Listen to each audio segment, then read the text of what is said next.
Okay, so um, maybe the video was not very good when we were using the board because of the distance and the brightness. So we decided that we will switch to PPTs. So last class also you might have seen the PPTs directly projected. This time we wanted to try this and see how it works out. And since some of the topics, even though you might have heard the audio, the video was not very clear, whatever was drawn on the board. I'll just quickly go through. Here, I wanted to just start from this middle part in the back-end VLSI design, that is the physical synthesis or physical design, which in the book is called as automated layout generation. So we will jump to that part. The previous ones have already been covered. So automatic layout generation, also called as physical design, physical synthesis, they are all the same thing. The layout is the only format of file that can be sent for fabrication. So whatever design, whatever Verilog code we have, somehow it has to go to that. So that was the VLSI design flow, front end, back end, etc. The end of the front end is a netlist that is mapped to some library, right? The library is a key word here. So netlist is nothing but a set of gates that is available in that library, and our design is transformed into that netlist. So from then onwards, we are going to convert that netlist into a layout. Layout is a different type of diagram. We have a nice example here. This is a layout. For example, these are all different types of cells. Cells are nothing but gates. These all cells were available in the library, and from that library we have somehow come out with this type of diagram. So each of these small rectangles is a cell. Some cells are just feed through cells that let the interconnections go through. So this is a layout, for example, of a standard cell library or from a layout of a library. So this is what we want to create.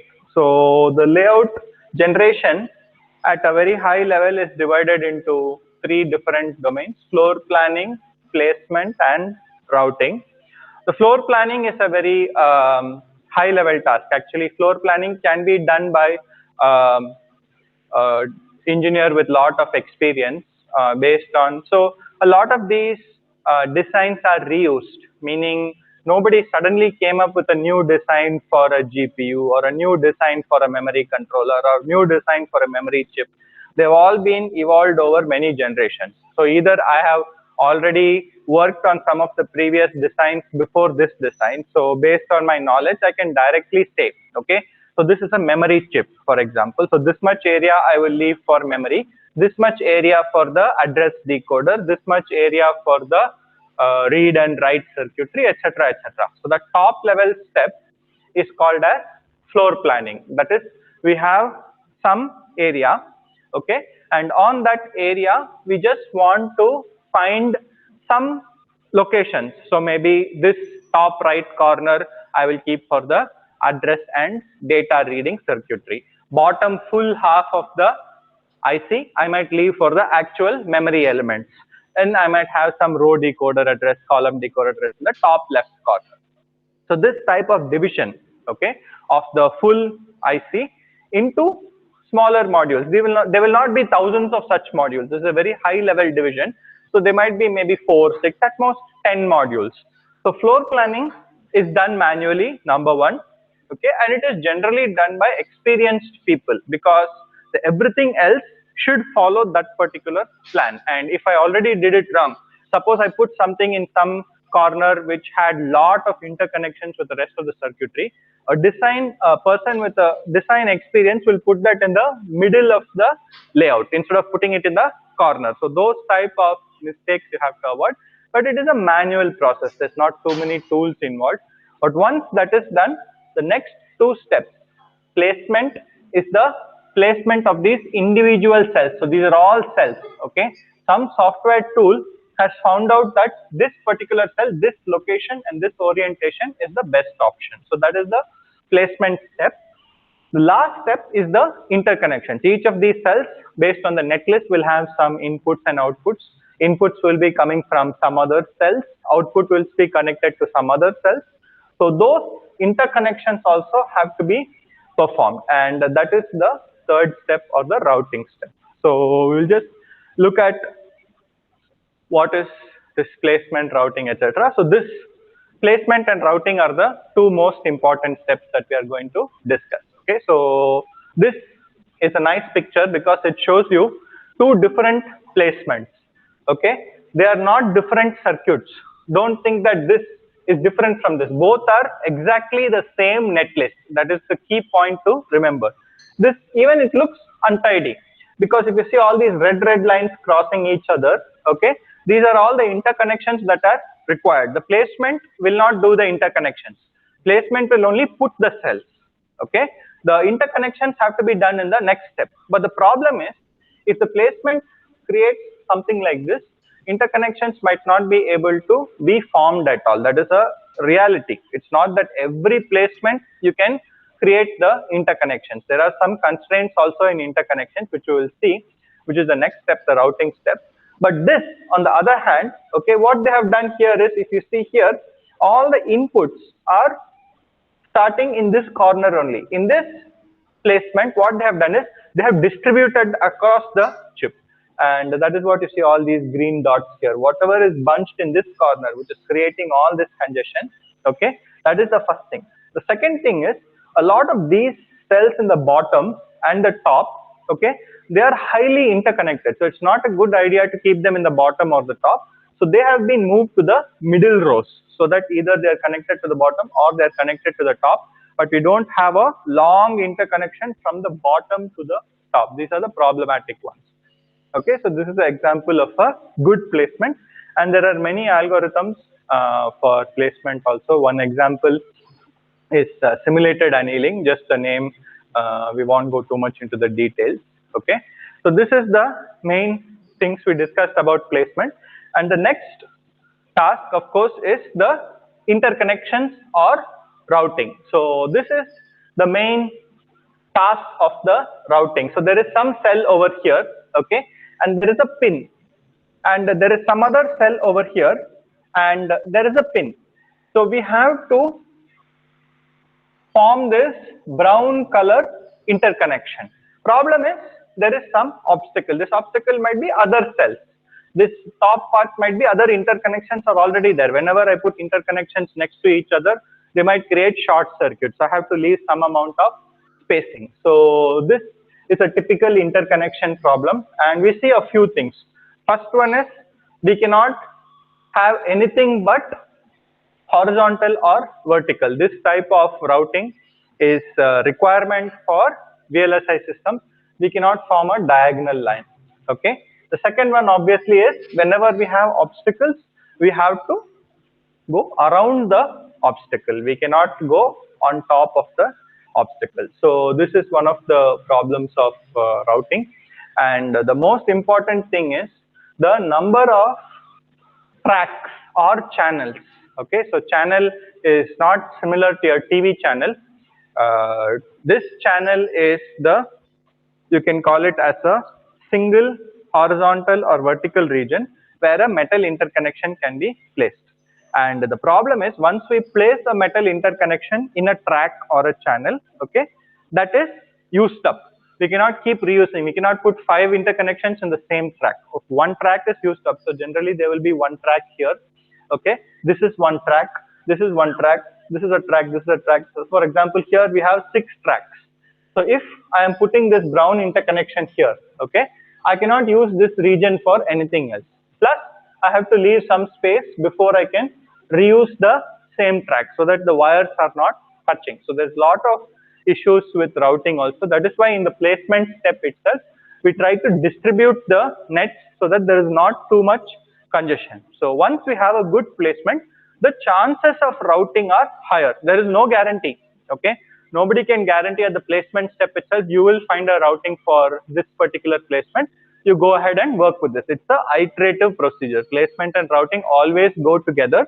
Okay, so that is why together they are called as the standard cell PNR. Placement and routing together, it's a very popular this thing, so it is shortened to this PNR, place and route flow. It's a very popular step in the physical VLSI design process, and this is the overall flow.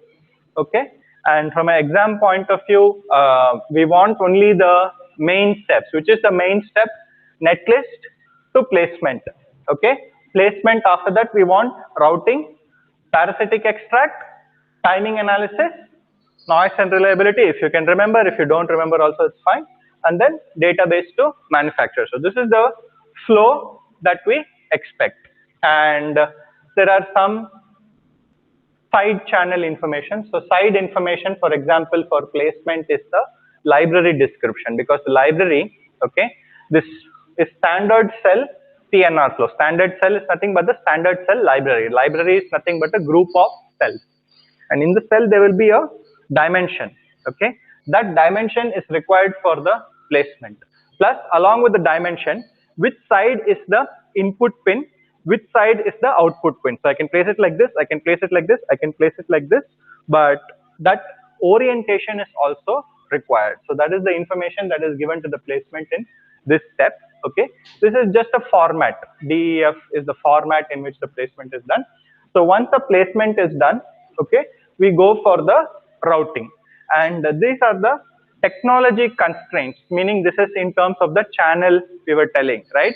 And along with that, there might also be a constraint that you have to leave some amount of spacing. That is, if a channel, some area is used, okay, before you can reuse that channel, you must leave, say, 1 micron, 2 micron, some amount of spacing. So those are all the technology constraints.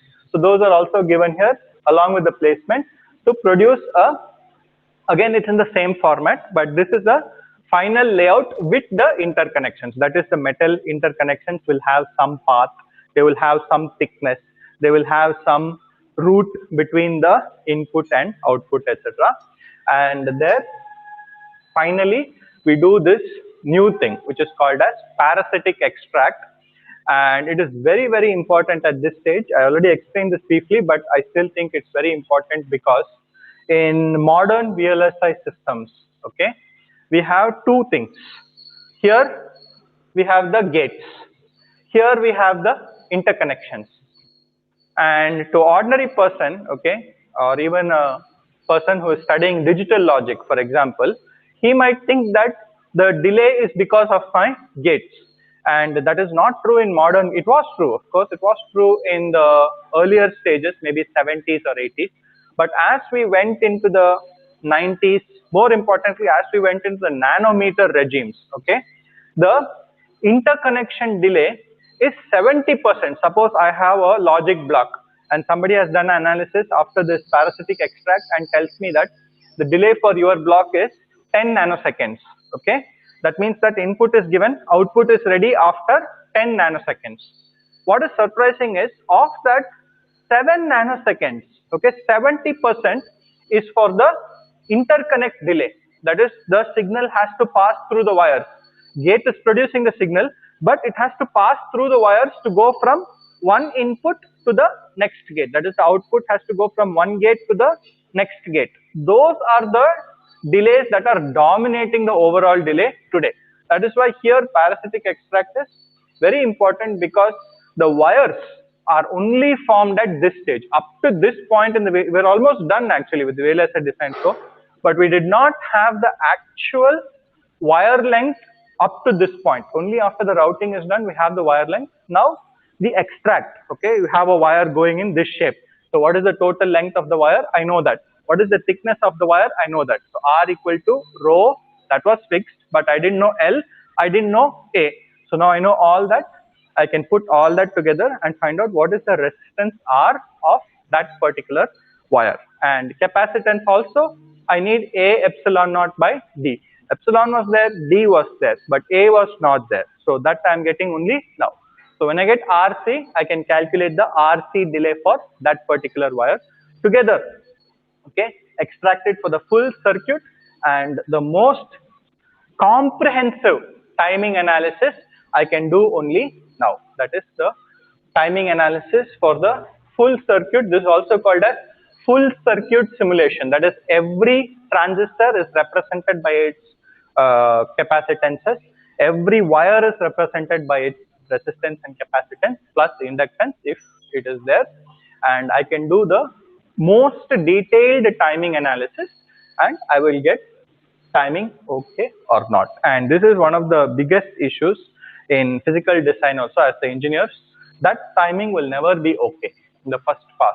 Okay, there will always be some sort of issues, so you have to do something to the design to reduce the delay, and only when the timing is okay, noise and reliability, and this of course is cannot be done too much at the engineer level because it's more materials thing, and if that is okay, then you can send the final format to the manufacturer. So this is the PNR flow for converting the netlist into a layout. So parasitic extraction, again, just wanted to show this picture, meaning what is the meaning of this parasitic extraction. We have all these interconnections and we want to generate this sort of description: resistance, capacitance, inductance. Okay. And in the flow also, okay, we said that there is no guarantee, right? I mean, in this step, actually I forgot to mention that, it's quite important. What happens if the timing fails? Okay, you have to go back all the way to placement. So these are all highly time intensive tasks. If you have people, like I said, these are a lot of these job descriptions are in India. Okay, but what is interesting is the engineer is sitting in India. The code he is running is actually running on some very large server farms in, say, Singapore or in London or England or somewhere, because these steps are highly compute intensive. Okay, you cannot run anything on your i7, i9. No, that is only the screen where you are typing in the commands.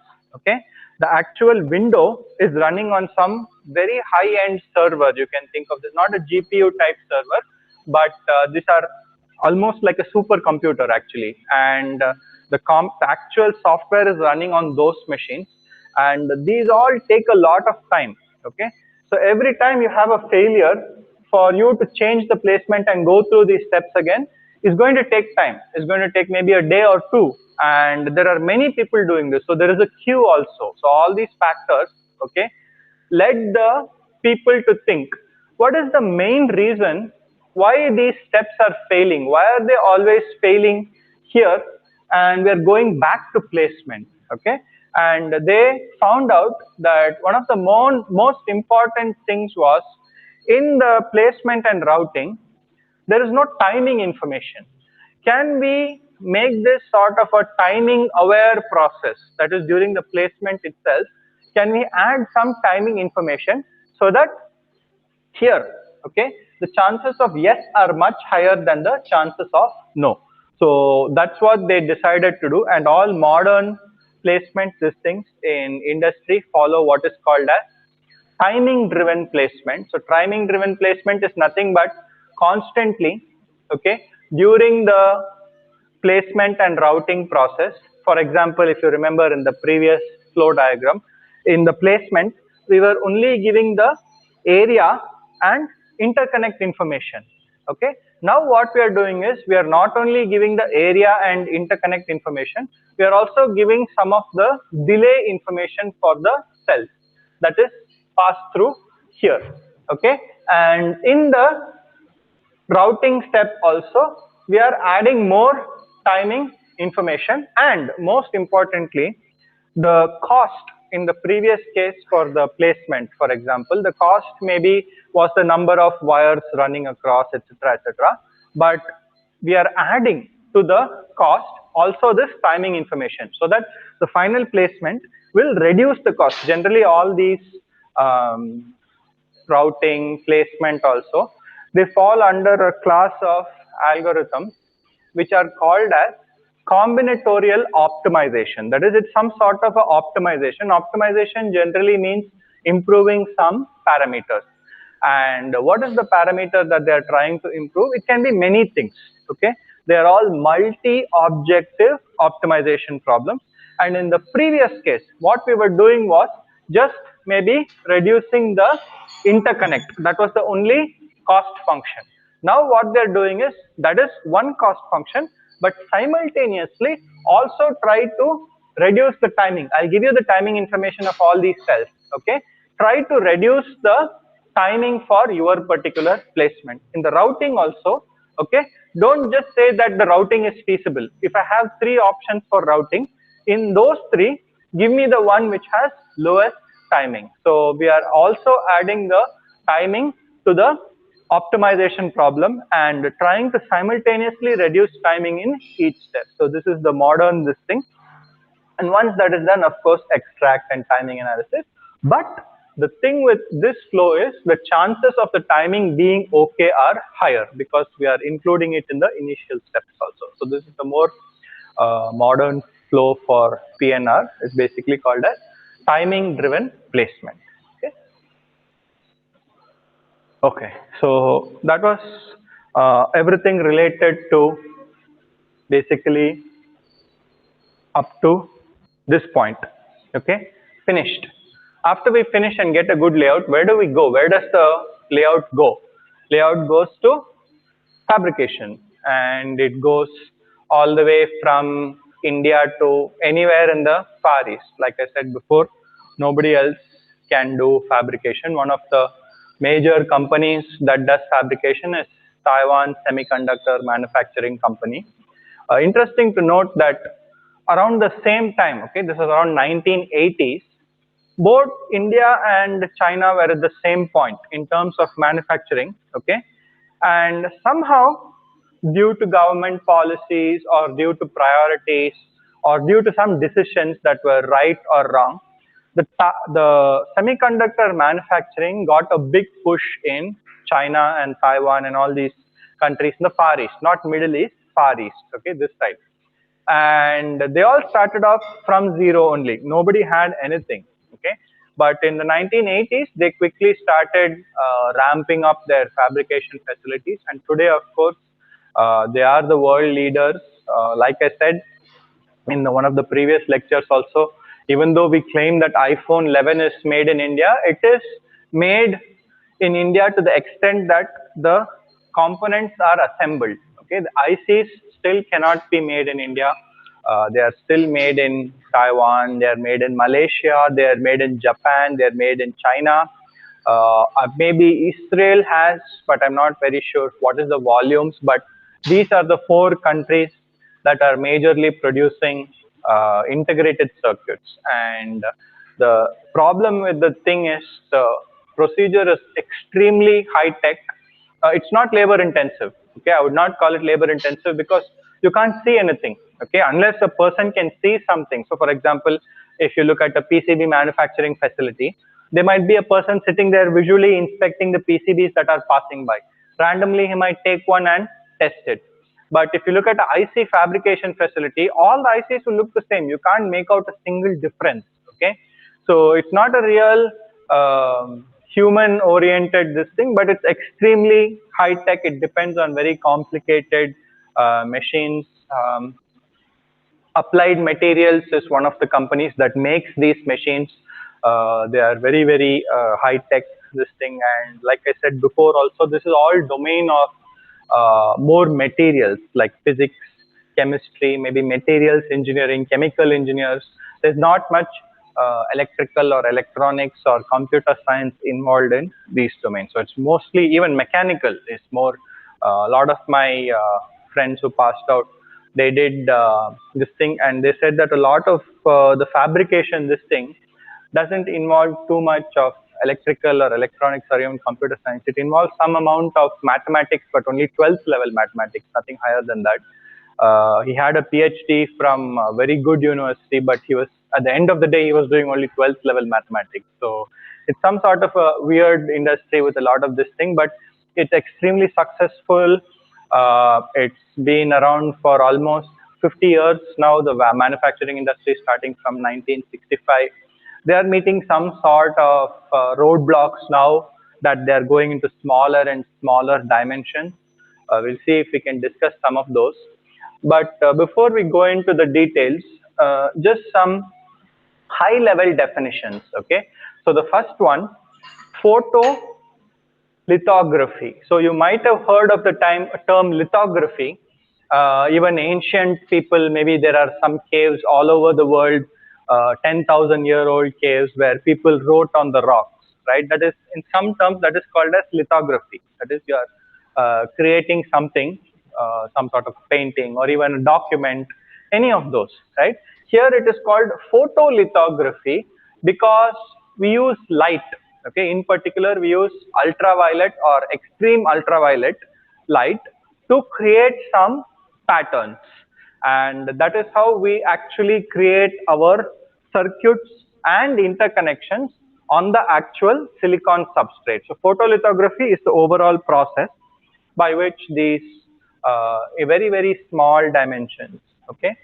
And one of the key features of this VLSI fabrication step is that these dimensions are in nanometer, okay, not even micrometer anymore. They're all in nanometers. No wire will be 1 meter long, okay? The whole chip itself might be very small. It might be, say, 20 mm by 20 mm. So about 2 centimeter by 2 centimeter. Your whole Intel IC that you see might only be 2 centimeters by 2 centimeters. So everything has to sit inside this. So the problem is, suppose I want to create a wire, right? The wire, I can draw a line like this with a chalk. The line might have, say, something like 2 millimeter thickness, right? Now, in this domain, we want to create a wire like this that has 2 micrometer is actually very thick, much smaller than that, okay? Something like, I would imagine 50 nanometer or even much lesser, I would say 50 nanometer, for example. Let's keep it at that. I want to create a wire that has 50 nanometer thickness, okay? The problem with that wire is how precise, okay? Now I use the chalk to draw this line. Now imagine a chalk that can produce a line of 50 nanometer thickness, how precise that particular machine has to be. And they found out, or at least they figured out, that it's very difficult to do something at that precision, okay? Let's do something slightly different. What we do is, if I want, okay, something of, say, 50 nanometer dimension, directly I will not get 50 nanometer, okay? What I'm going to do is something of a reverse way. I have something that I can do for the full IC, okay? Let's do it. And instead of directly putting 50 nanometer, we will do the reverse. Whatever I don't want, okay, I will remove that. And if I want this 50 nanometer line to be there on the IC, somehow we will see how we are going to do that, definitely. But this is the roundabout way in which the fabrication takes place. If I want a wire between 2 points, okay, directly I cannot make that wire. I cannot take a soldering iron and solder something of 50 nanometer thickness. And what we do is, we cover the full IC, even if it is metal, okay, we cover the full IC with metal. And wherever I want the wire, okay, somehow that is only going to be remaining. Everything else is going to go away. And how does this go away happen? How can I say, okay, get lost, disappear, right? One of the key things is liquid. Okay, liquids have, you can call it as some sort of good penetration capability, what many other solids or many other these things can't do. Suppose I have some, say, IC here, okay, and how do I remove the thing? I continuously expose it to some sort of, say, acid. For example, acid is very corrosive, right? If acid falls on your hand, for example, very quickly, if you don't wash it off, it can cause a really bad wound. Your skin will definitely peel, but if you allow it to soak, even it can go deeper also. So acids have a very corrosive effect, and acids are liquids. So what they do in this fabrication is, there will be some sort of a turntable, okay, And how to remove the unwanted parts is, on that turntable it will be spinning also, okay, and from top continuously that acid will be being poured, so it will be staying there, plus it will be continuously being poured, in which this turntable is spinning. So if you let it spin for enough time, and I'm not saying in seconds, even much longer than that, eventually the unwanted things will get removed. The only thing we have to find out is, how do I leave this part? That is the only question. Now, if I remove everything, then I'm starting off where I was, there I come back. I don't do anything useful. But somehow we have to remove everything from the acid, okay, with the acid, but only leave this line. And that is where these two come into the picture. Okay, so the second thing is something called as a mask. So mask is the same as our mask that children use. It has some pattern, it has some this thing where the eyes are open, the face is covered, etc. But here also, okay, it will have some pattern, and the pattern will be such that in some places where the pattern is there, it will be opaque, meaning it will be made with some black tape or something, and where the pattern is not there, it will be transparent. So imagine a glass, okay, in second PU or in 12th, if you have taken biology, you would have seen the slide, right? Slide is like a rectangular glass piece. This is also something like that. It is called a reticle, and on that some patterns will be made, and wherever the patterns are there, they will be opaque, and where the pattern is not there, it will be transparent. So that is a mask, okay. And what is the thing with the mask is, somehow we are going to make it opaque where we want this single interconnection, okay, and keep it transparent elsewhere, so that only this interconnection remains when we wash away with acid, everything else gets washed away. How do we do that? For that, the last thing we require is this particular polymer or compound called as photoresist. Photoresist or PR is a very useful compound in fabrication because it has a special property. Okay, it's a compound, meaning is something like a toothpaste, right? It's a paste. You spread it around on the brush and you brush your teeth. Here also it's a paste like that. You spread this around the full IC. Okay. In particular, this has a special property. Okay. If it is exposed to ultraviolet light, then it will get soluble, and this is where the acids will come into the picture. Wherever the photoresist is soluble, if I pour the acid, it will dissolve the photoresist and wash it away. Okay. Wherever the photoresist is not being soluble, okay, meaning that in that particular region of the IC, the UV light did not touch the photoresist, that becomes insoluble. So the acid has no effect on that. So now can you put all of these three things together? How with this mask and this photoresist and all that, can we get this single line? Okay, very simple. If you see this diagram, you'll understand the whole picture. Okay, let's go back to those definitions in a little bit, but this is where it all comes together. Okay, we have light, and this mask, okay, or reticle is a kind of object that determines what is going to be actually created on the integrated circuit. The mask is the one that determines that, and the mask, okay, on the wafer. Now wafer is a circular object around 1 feet in diameter. Okay, it's a circular object, and it may be around maybe 70 mm or 100 mm thick.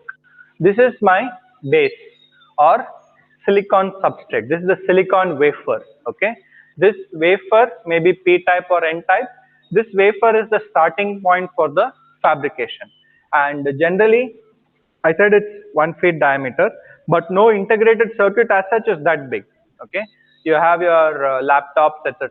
The integrated circuit is a very small component, but when we have a 1 feet wafer, okay, we can create many of these in parallel. That is the main thing. Okay, whenever we are doing one step, it is in some ways optimizing the fabrication process. If you're doing something Nobody makes one IC. Okay, ICs cannot be made in isolation like that. You have to make thousands. If you are having enough money, you make, otherwise you don't make it at all. That is where the alternate implementations like FPGA, etc., we look at those. But integrated circuit fabrication is high tech, but also because it's high tech, it's very expensive. So not everybody can go and make ICs, right? So whenever somebody is making, they will not make one IC at a time. They will make a full wafer of ICs. This is not going to be 1,000 or anything. It might be something like 100 or 200. But like this, many times they will do. So this mask and all these things, they are reused a lot. Okay. And one question I want to ask you, maybe later on in the interactive class, we will answer this. How do we make the mask? Right? Like we have creating all these very, very small patterns using this mask. So to make the mask, do I need another mask, which means for that mask, etc.? Can I keep going backwards and all the way to size 0? I don't know. So that's what you have to tell me. How do we make the mask? Maybe this is your, you can investigate how masks are made. But this is the overall process. Pass light, okay, through the mask, and photoresist has been laid here, and we are through a lens projecting it to one IC. So the lens will slightly move, so it goes from one to the next, etc. Same pattern will be created on each of these dies. These are all called a die. Okay, this is the full wafer. Each of these, integrated circuit is one name, but a die is also another name. After the packaging is your integrated circuit. Right now it's just a die, and the photoresist is applied through the whole thing. This circular thing is your turntable. It will be spinning, okay? And the photoresist is applied for the full region. And based on where this light falls, that is wherever it is opaque, right? In those regions, light cannot pass through. In the rest of the regions of this mask, light will pass through. It will be focused on one particular die. And in that particular die, in those regions, the photoresist will get dissolved. So once that is done, okay, the next step, again the turntable is rotating, but right now pour the acid. So wherever the photoresist has been dissolved from the previous ultraviolet light exposure, this also UV light exposure also has to be exposed for some time to penetrate the full depth of photo, maybe 15 minutes, half an hour, something like that. Once that step is over, next again start pouring the acid. Turntable is rotating, keep pouring the acid. Okay, this might again take some time, but the thing with liquids is they have an ability to reach even very, very small dimensions, these nanometer dimensions and all. If you give it enough time, right, they will definitely reach those dimensions also and remove everything. Wherever the photoresist is soluble, okay, if you give it enough time, the acid will penetrate and remove the whole part. And once that is done, again with different chemicals, we will wash off the full photoresist, and what is only remaining will be these 4 dots. So this 4 dots pattern will be transferred to the integrated circuit. This is one step. In the next step, this might be a transistor. The next one might be some interconnection. So what do you have to do? This whole setup remains the same. What is the only thing that you have to change? The mask, the pattern. Okay, so there will be a series of masks. First we will make the transistor, then we might make the interconnect, then we might make something else, something else, something else, something else. Series of masks, okay? But this turntable with the wafer stays the same, the lens stays the same, the UV light stays the same, everything else, the PR will stay the same, the acid will stay the same, everything else will stay the same, okay? So this is the overall this thing which is called as photolithography. So just a couple of slides for the these things that we talked about. Yeah, so this is the mask plus photoresist combination that we discussed. Photoresist is a compound that is sensitive to UV light, and mask is a pattern that determines which part of the photoresist to be exposed or protected. Both things are determined together by the mask. And this is this thing. So negative PR for positive PR, not a big deal. It's just that in one type of photoresist, it will get dissolved when it's exposed. In the other type of photoresist, will not get dissolved when it is exposed. So both types, just functionality is the same. Okay, that is the first thing. Now second thing is, okay, so let us just look at this for a second before we go back to one important step. Now this Definitely, you might have seen this if you did integrated circuits, linear integrated circuits in third semester or fourth semester. Fabrication might have been taught there, but we will go through it again definitely in more detail. This is the end product. Okay, we want to make this. And what is all this is, if you see, there are different labels for each of these regions. Let's not worry too much about that. Let's just worry about one or two things for now. Okay, first is this bottom. It might not be visible, but it says P substrate here, okay, in the bottom part. So this P substrate is your 1 feet diameter wafer, okay, that is the P substrate. And on that we want to create all these patterns. We will see how to do it. It's basically with the same mask, PR combination. But one thing is these regions, okay, how do we create these regions? So I will just write some numbers here to understand what is the meaning of this.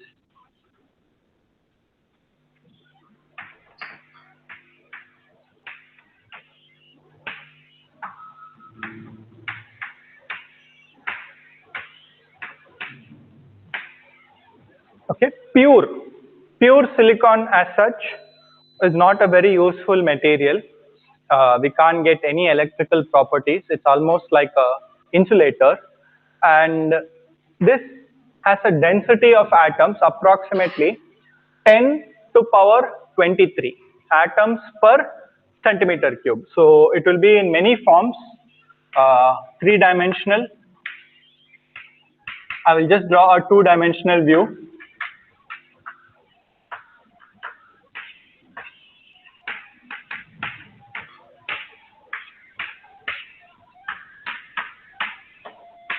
Okay, so this is what it looks like.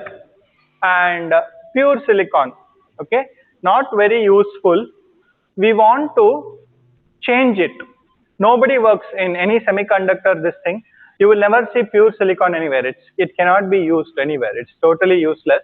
What you will see is here, P-type substrate, okay, or you might see some regions which are N plus, or you might see some regions which are P plus. So how do we convert pure silicon with this concentration of atoms into these type of P-type or N-type silicon?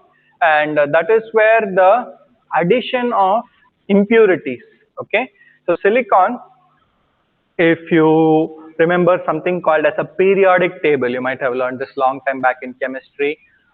Periodic table is having columns, group 1, group 2, group 3 and so on. Silicon belongs to group 4, okay. You can also see that from this diagram, 1, 2, 3, 4. 4 valence electrons are shared, and this pure silicon has very low conductivity because it takes a lot of effort to break these bonds. There are no free electrons. What we do is we do something called as introduce impurities, okay. So we can do two types of impurities. If I introduce elements from group 3 of the periodic table, maybe I might be wrong, but maybe boron, okay. Boron, if I introduce here, the difference is boron has only 3 electrons. So here it will form a bond with 3 other silicon atoms, and here will be left one vacancy, or what we call as a hole, okay. So this is how we convert pure silicon into P-type. P-type means there will be lot of holes through the silicon. There are two types of charge carriers in semiconductors. This is the one of the most important differences between metals and semiconductors. In metals, there is only one type of charge carrier, that is electron. Free electrons are there, they participate in charge conduction very easily. In semiconductors, there are electrons and there are holes. How do we get a hole? We introduce impurities from group 3, which have only 3 elements, and one this thing is left free. So this is basically not a particle in itself, okay. There is no positive charge It's not a proton. Definitely don't think it's a proton. We are not doing nuclear reactions here. Proton is deep inside. We are only saying that if there is a hole here, okay, it's very easy for this hole to move from here to here. So it's not an actual particle, it's the absence of a particle, but it acts very similar to a positive charge. So the thing with it is, it can move easily. Okay, so that's why its conductivity is increased to p-type material, and this will have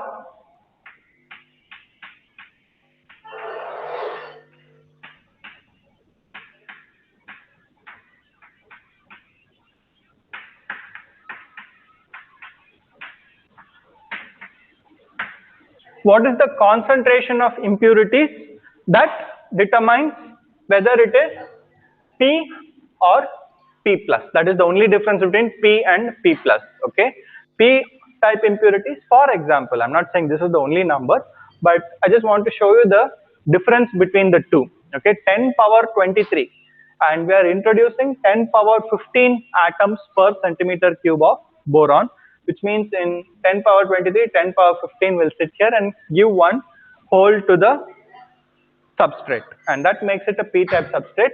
If you want p plus, it might be something like 10 power 17.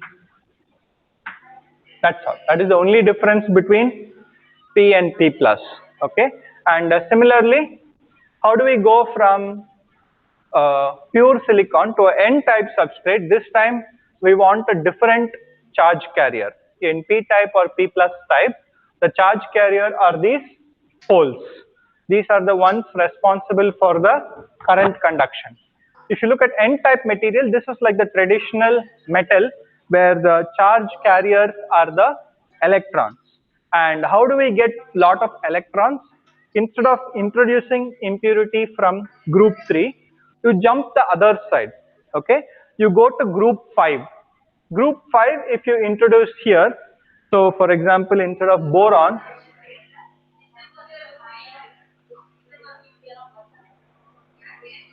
if you introduce something from group 5, again I'm not 100% sure, maybe arsenic, but what this will do is, it will form 4 bonds with silicon, just like other silicon atoms, but it will have one fifth electron that is free.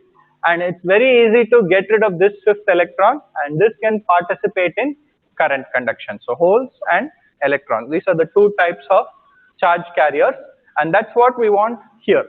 Okay, P plus is having lot of holes, N plus is having lot of electrons, and P is also having holes, but not as much as P plus. So how do we introduce? So just quickly see the steps, what are called as diffusion and ion implantation. So it's not very clear here, but maybe if you zoom in, you can see it. Diffusion and ion implantation, both of these are steps to convert pure silicon into p-type or n-type. Okay, diffusion was the older fabrication step, and it's just very simple to natural diffusion. What is the meaning of natural diffusion? For example, if somebody is wearing a very heavy scent, okay, if they come into a room, maybe after a few seconds you can smell that scent. That is because the particles eventually spread. This is also the same thing. Okay, you have your wafer, okay, and in that chamber where the turntable is there, remember the turntable, in that chamber, instead of pouring acid, you fill it up with some gas, okay, whichever you want the penetration of the wafer. So you either fill it up with boron or you fill it up with arsenic, and slowly what will happen is, if you increase the temperature and pressure, that is, you start pushing it, and then the atoms will penetrate into the actual substrate from the gas because of the high pressure. And that was the older fabrication step. It's still used for some of the steps in the fabrication, but this term, okay, is very important for us, especially because the name still is used. Diffusion is the step, fabrication step. It's not used anymore. We will look at the more modern one, but still the regions that we have here, right? These 1, 2, 3, 4, these are still called as diffusion regions. And through this course, wherever we talk about it, they are the source and drain terminals. They are the terminals of the transistor. But sometimes we will say diffusion region also. What does that mean? Diffusion region means nothing but the source and drain terminals. They are originally, when the fabrication had just started off, the step which was used to create them was called as diffusion. Now, the more modern one is slightly different. Instead of just letting them diffuse and only applying some amount of pressure, okay, it's like shooting the substrate with a gun. Okay, you take the impurity that you want, that is your bullet, and you shoot the substrate, machine gun. Okay, you keep shooting wherever you want. And the advantage of this is, the most important advantage is that wherever you point the gun, okay, only there the region will be formed. If you have a gun, you point it here, it will be, the bullet will go to this point, right? In this one, we can't control that much because it's spread across a larger region and we are applying pressure continuously. The problem with this, why they moved from diffusion to ion implantation, is the size of these regions are very small, right? Because as we come down, we have reduced the size of the transistor continuously. The diffusion is not able to create source or drain terminals of the dimensions we want. Okay, and it's creating different types of problems like short circuit between neighboring connections, etc. So the more modern fabrication step for creating the source and drain terminals, okay, is ion implantation, where you can see this here. We are accelerating it through using electric field, etc. And we are pointing it. This is the wafer. Okay, this gray region here is my circular wafer, and we are pointing it at a particular region in the wafer, and in that region only they will get implanted because they are passed through at high velocity, and they will basically get embedded into the region where we shoot it. So we're able to control the size to a larger extent. So this is the modern this thing. And I just want to do one more important definition before we stop. Where is it? Okay, so we'll stop with this definition. This definition is very important. Again, there are a few key terms, right? I mean, if you ever attend a VLSI interview as a fresher, not as an experienced person, but as a fresher, they will ask you, what is the meaning of technology? What is the meaning of lithography? You can't do any of these things, right? It's very difficult to do any of these things, but it is important to understand some of the big picture terms also. And this is one of the big picture terms related to VLSI. And it's a little small. I'm sure you can't read it here. Even I can't read it, in fact. But this, okay, something is reducing. That much we can see, right?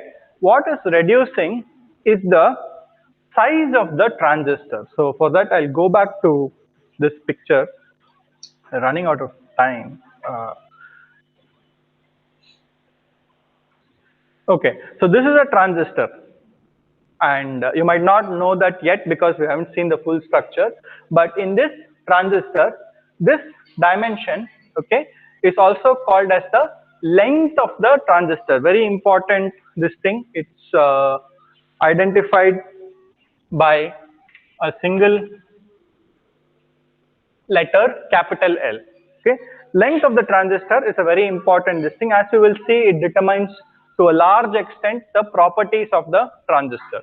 So the length of the transistor is what you are seeing continuously reducing in this diagram.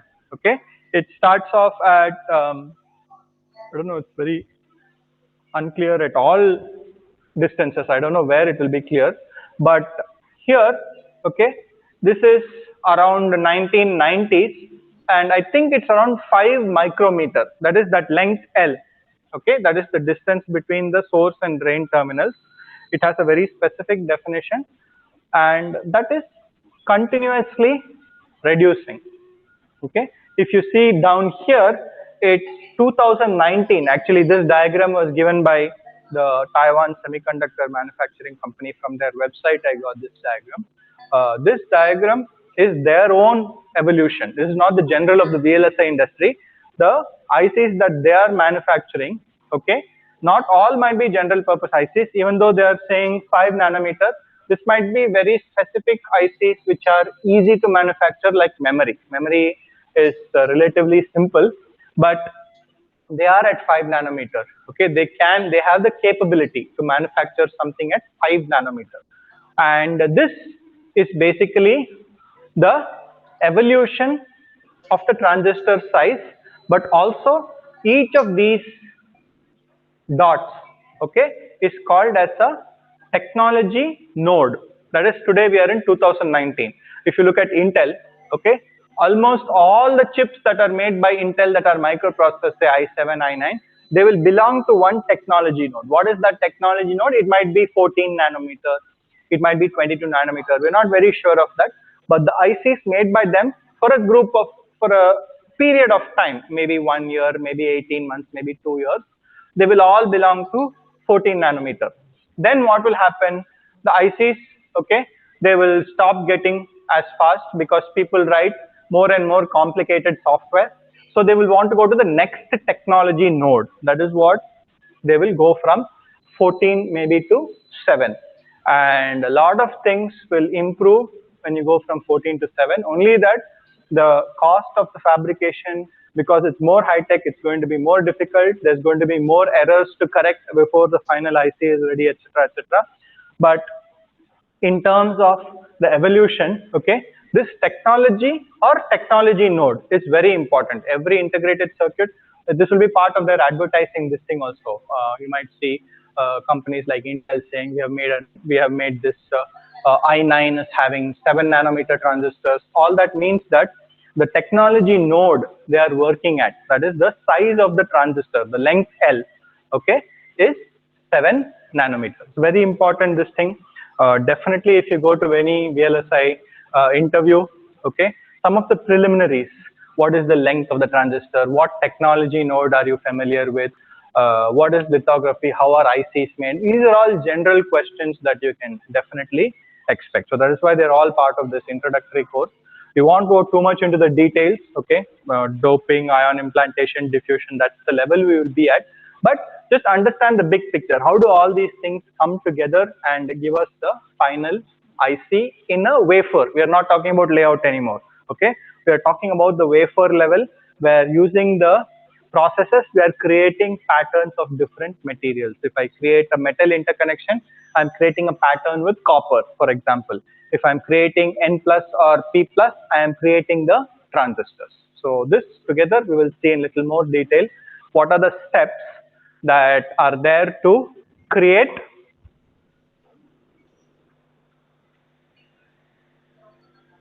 this particular cross section. Okay, so we will continue in the next class.